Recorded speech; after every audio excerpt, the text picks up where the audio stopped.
Hello everyone, welcome back to One Fall Theory. Today, we are going to be recording AEW Episode 1. Now, if you weren't able to join us in our first video, essentially what we're going to be doing is we are going to be using the text-based simulator game for wrestling fantasy booking, Extreme Warfare Revenge, or EWR, and we're going to be booking AEW's current roster in current context, but with the mindset of the Attitude Era.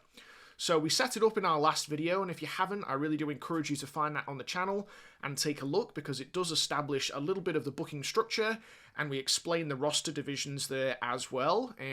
But again, very, very briefly, we essentially are going to be applying the WWF 1997 booking philosophy to the AEW world of today. So today is going to be episode 1. In this video, we're going to be recording what would be the Supercard of Honor, the first of our pay-per-views of this month, and then we're going to be recording the night after, which would be Ring of Honor Collision, so the Collision after Supercard of Honor. So let's get stuck into it. For those of you that weren't able to join us in that first video, I'll very, very quickly bring you up to speed on our current champions on the Ring of Honor roster split side of things. So this is Ring of Honor Collision. Your champions at the moment are Lance Archer, Ricky Starks as the Pure Champion, Brody King as the Television Champion, and Brody King and Buddy Matthews as the Ring of Honor World Tag Team Champions. If you're not familiar with EWR, the idea is we'll introduce more features as we go along, but we did do a lot of intro talk last video, so I'm pretty keen to get straight in to our booking. So let's go for it. On this Supercard of Honor card today, we're actually going to have 6 segments. You can see here in my notes, I've started to draft together what I want the card to look like. And so here we go. We might reverse engineer this thing. So we know that in our main event, we want to have Lance Archer, who is going to be managed by Jake the Snake Roberts. He's our current world champion, against Claudio Castagnoli. We're going to make that for the world title. And Claudio is going to get the win here, winning back the world championship. And it is going to be clean. And we're going to have Claudio celebrate that victory to close the show.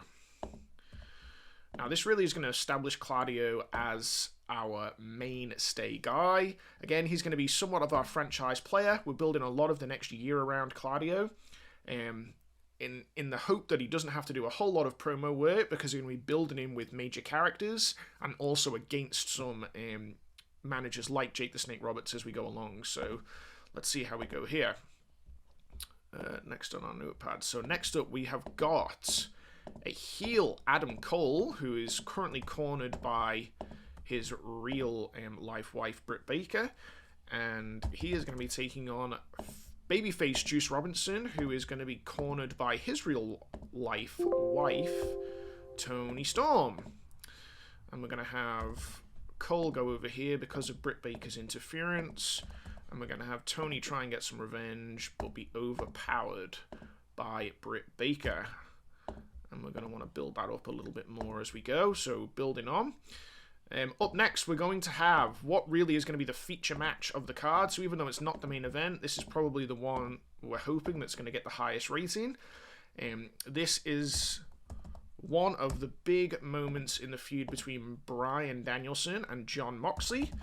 So the idea here is that Bryan Danielson has recently claimed that he wants to break away from the Blackpool Combat Club, that he is by far and away ahead of his former Blackpool Combat Club members, and Jon Moxley hasn't taken too kindly to that. They've had lots and lots of verbal back and forth in the build-up to this show, and this one is going to be I Quit, and we're actually going to have Bryan Danielson go over here and also continue the attack afterwards, because this isn't going to be the end of things, even though it is I Quit. Jon Moxley here is going to show a lot of heart, really not give up, and it's going to be referee stoppage that will be the end to that contest. Okay. So hopefully they give us a good enough bout there to get some returns later down the line. For the tag team titles, we're going to have the House... These guys at the moment are House of Black, but we probably will change that. The idea is we're going to have Buddy Matthews and Brody King slowly align themselves with Bryan Danielson, so we might even call them House of the Dragon or something to that effect as we move down the line. But at the moment, Matthews and King are our Ring of Honor Tag Team Champions, and they are going to be taking on Samoa Joe and Eddie Kingston. So a bit of a makeshift team here, but two very hard hitters, two guys that are a lot of charisma. So they're going to be giving us a good match, but essentially it will be Matthews and King that go over here. We'll have Samoa Joe take the fall, and they are going to win by some nefarious means. So cheating there. And we might even have that have a little afterbirth as well, so a little bit of a confrontation afterwards. And that's going to be to really bring Matthews and King up. Okay, next up, we've got our Ring of Honor Pure Championship. So this is babyface Ricky Starks, just trying to establish himself here, and he's taking on the big man from New Japan in Jeff Cobb. And we're going to have a nice win here for Ricky Starks, give him a bit of a push. I don't see the babyface run lasting for a long time. I think Ricky Starks is much better placed as a heel, as we are seeing right now in current AEW. But Starks needs some solid wins, so we're going to have Ricky win here, so that he's a major player later on. And the Ring of Honor Pure Championship, I think, is a good one for him to hold. We talked in our first video about some of the equivalencies here. In my mind, the Ring of Honor Pure Championship is going to be more correlated to that Intercontinental Championship role there, the workhorse title.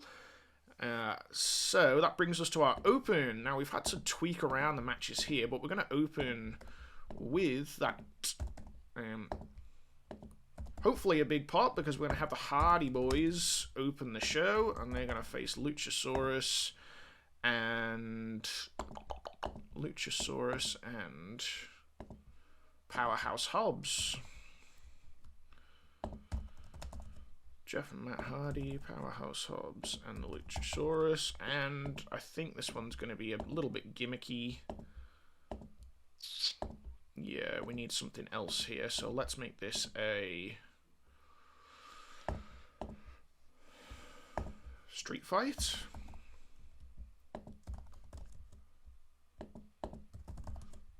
As much as I like Powerhouse Hobbs, I think that's going to be a bit of a clash of styles, so we can add some gimmicks in there to make that a little bit more interesting. Jeff Hardy hitting some sort of nice high spot for the win, and the Hardy Boys get to celebrate to open the show. Okay, and let's just double check that. Hardy Boys opening against Luchasaurus and Hobbs in a street fight. We like that. Ricky Starks going over Jeff Cobb for the Pure Championship. Matthews and King retaining the Tag Team Championships against Samoa Joe and Eddie Kingston. Bryan Danielson and Jon Moxley in an I Quit match, and we're envisioning that one's going to be very violent, lots of colour. Moxley really being the one that doesn't give up, but is beaten into a pulp for referee stoppage there, so that one hopefully will blow us away. Adam Cole getting a good win over Juice Robinson, and we've got the involvement of their real-life partners there in Britt Baker and Toni Storm. And in our World Championship main event, we've got Claudio Castagnoli regaining the Ring of Honor World Championship over Lance Archer, who is going to be cornered by Jake the Snake Roberts. Alright, let's lodge that card and see what the crowd reactions were. 74% for the opening tag, not bad. 69% for Ricky Starks, that gave the championship a boost, that's good. Brody King and Buddy Matthews gaining overness from the tag title match, that was good, and 74% overall. 81% for Danielson and Moxley, not bad. Was probably hoping for a little bit higher there.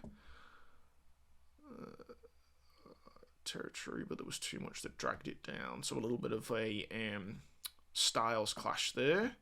Okay, we'll keep that in mind as we move forward.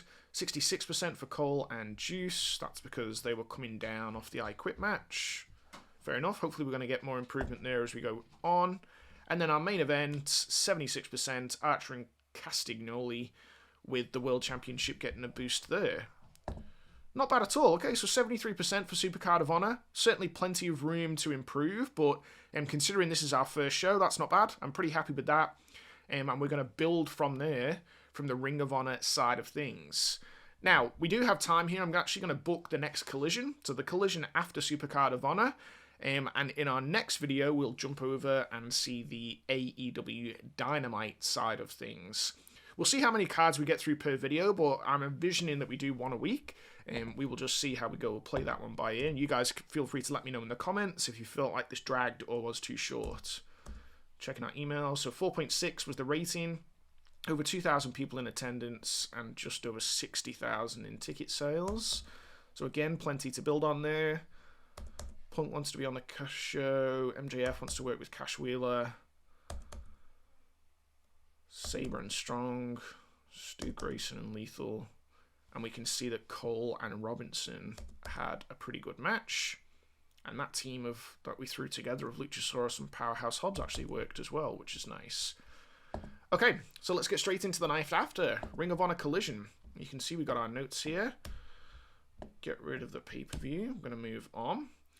So moving forward, I think we're going to push Kingston up, which is why we didn't have him take the fall in that tag team match. So he's going to be the next challenger for Claudio Castagnoli. We're going to continue that Danielson-Moxley feud. We're going to keep pushing Adam Cole. We're going to keep pushing Ricky Starks. And as I said, we're going to start to push together the former House of Black, so Matthews and King with Danielson. We also mentioned in the first video that Jeff Jarrett is going to be playing my sort of Vince McMahon role here. So he's going to be floating between interviewer and commentator, but really is recognized as not a general manager or a commissioner, possibly a president role for the Ring of Honor brand under the AEW banner. Okay, so let's have a go at Collision. So we're going to open things off with Matthews and King again defending their tag team titles. They're going to be taking on the Best Friends. Should be a pretty hot way to open the show. Straight into entrances and a title defense. In terms of what's happening in real life too with AEW, I think there's a lot more that could be done in that tag team division. We're going to have Buddy Matthews beat Chuck Taylor here. Trent Beretta, I'm really not a huge fan of the Best Friends. That whole gimmick around Orange Cassidy and Chris Statlander being involved in real life. But Beretta is an amazing worker. He just needs to be saved from himself sometimes, I believe. So with the right guidance here, I think that Best Friends combination of Taylor and Beretta could be really good. I'm going to have Buddy cheat there to get the win.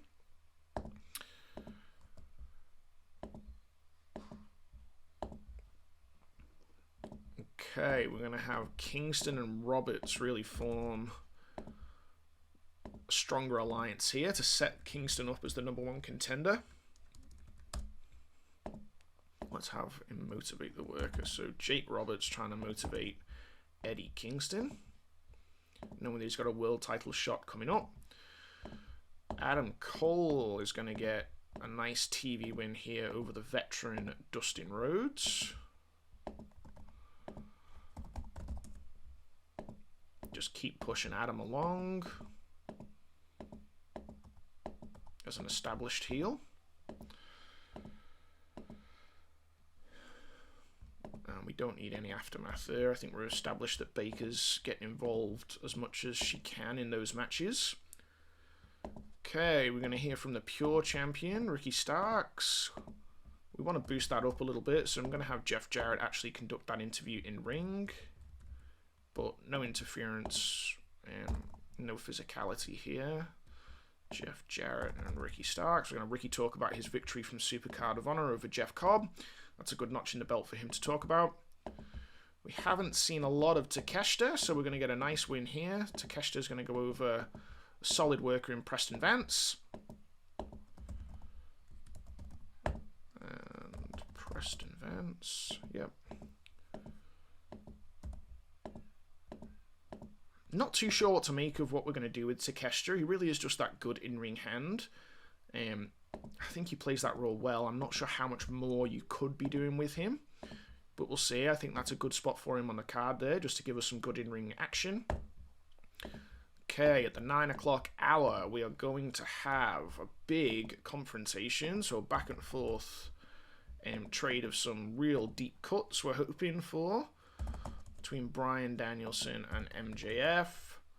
So here I'm envisioning we're going to have MJF bringing up the fact that Danielson's turned his back on everyone that he knows, his own friends, the fans. He couldn't beat Moxley at Supercard of Honor. It had to be the referee that stopped it. Danielson should be able to throw back here that MJF wasn't even on the card. He's obviously recently lost the World Championship to CM Punk, and has not been able to do a lot since. We're just going to try and throw some big barbs here. There's not going to be an immediate match, but down the line, we're going to have Danielson and MJF keep crossing paths. So whilst the Danielson-Moxley feud ticks along, probably at a little bit more of an intense rate, we're going to have MJF adjacent to that, barbing as much as we can at Bryan Danielson for later on in the year. So we're going to start that here. And we're going to give Ricky Starks another good win. So he's going to defend that Pure Championship over a Ring of Honor veteran in Matt Taven. For the Pure Championship. And we're going to show that this wasn't just a fluke at the Supercard of Honor, because Ricky's going to win clean. And again, have a little bit of a celebration afterwards for a title win. We're happy with that.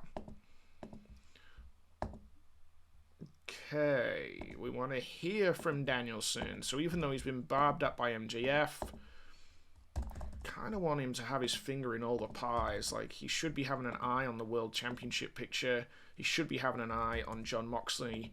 And now he's going to have an eye on MJF. He's the sort of performer that can really hold that. Like, he is going to center our show on the Ring of Honor side of things. Okay, Hobbs lost our tag match at Supercard of Honor, so we're going to get him a nice TV win here. Powerhouse Hobbs over some sort of veteran. I think I'd earmarked Ibushi here. Didn't appear at Supercard of Honor. So, I'm not losing the match, no, league. Yeah, no, we're going to push Hobbs up, so he's definitely going to get the win here. Cleanly. Ibushi won't be happy, but that's okay. We'll just keep an eye on their morale. And then last segment on the show, we're going to have Claudio come into the ring. Newly won Ring of Honor World Champion. And we're going to have Kingston attack him in some fashion. Do we want it to be violent? I actually think we'll just have him pose with the championship. So challenger floors the champion. Eddie Kingston take out Claudio and pose with the world title to build up that in a month's time. Okay, let's double check here. Only got 10 of 11 segments, but you know, it gives a little bit more time for those matches to run. Definitely in the opener we can have a good length match there for TV. Starks and Taven could even have a little bit more time as well. Danielson's got plenty of time for his promo. Yep, okay, I'm happy with that. Let's see what the fans think. We'll lodge it. Excellent. 81. Brilliant. Okay, so yeah, that was the popcorn match.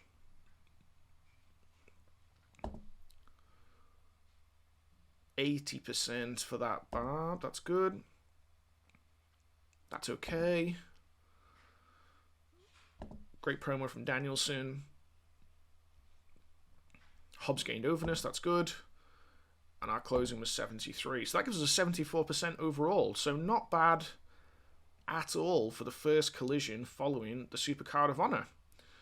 Okay, so we're going to keep going with these. That'll be it for this video, but essentially you want to be joining us next week because we're going to jump over and be doing the AEW Dynamite side of things. They're going to be building towards their own pay-per-view event that we will book in that video. And there will be a little bit more where I show you the other features of the EWR. As you can see, we've just ticked over onto the 1st of October, so we're in the same month now of 2023. Each time that you go to the first month in this game, you obviously get an update on videos. There's usually some worker releases there, so we'll flick through these so you can have a quick look before we go. Made a decent amount of money off merch, that's good. Jade Cargill was gone. We've got some workers on an open contract that want a pay rise. Not going to action those just yet. some of these guys I do want under a written contract, so when they ask for a pay rise, it is a good opportunity sometimes to go into contract negotiations, because usually they do want to keep it open as much as possible. We've got Adam Copeland, as reflected for real life. He's going to be going on the AEW Dynamite side of things. George South retiring. Arn Anderson, non-wrestler, so we can't use him as a manager anymore.